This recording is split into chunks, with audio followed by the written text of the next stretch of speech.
One of the, in fact, used to be the single most significant factor for a black person in terms of determining where you were going to situate yourself in class. Okay?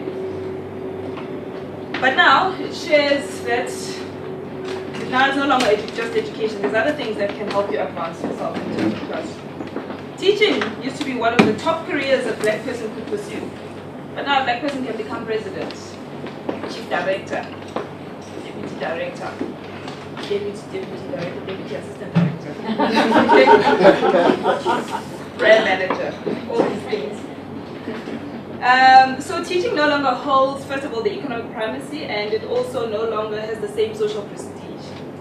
And I will argue that it's the pursuit of new forms of social prestige that are not entirely dependent on education that are affecting how we've approached education reform. Let me just say, and the central concept or the central framework for this analysis is to look at this in class terms.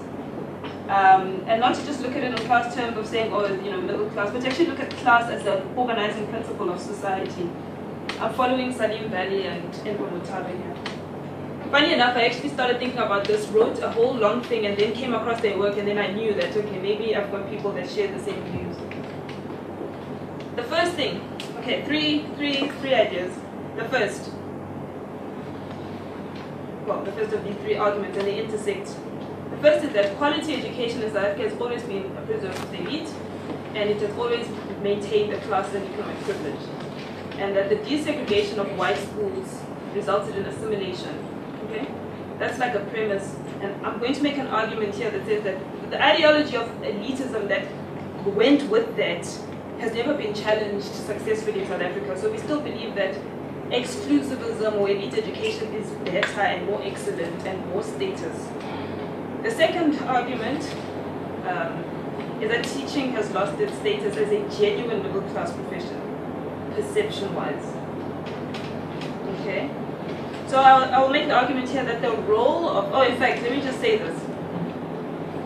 For some people, pursuing teaching might be seen as a form of class suicide. Okay? Or like a class ceiling. If you compare yourselves to deputy director, chief director, and the rest of it, you see?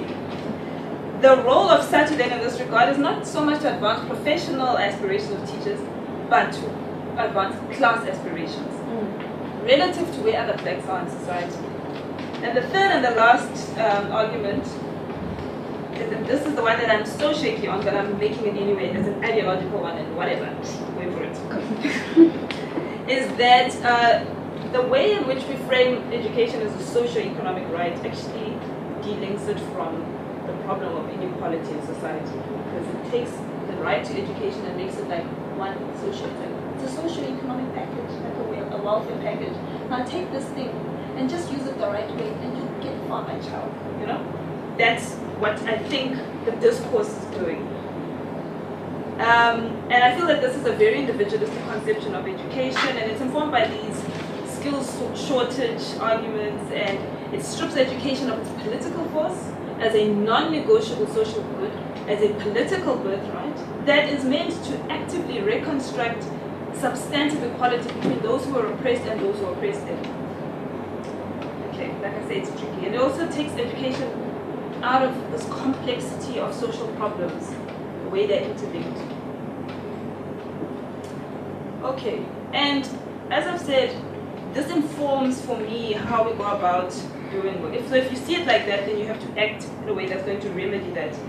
And I think when I conclude, I'll be saying what we need to build are credible alliances that shift this dynamic.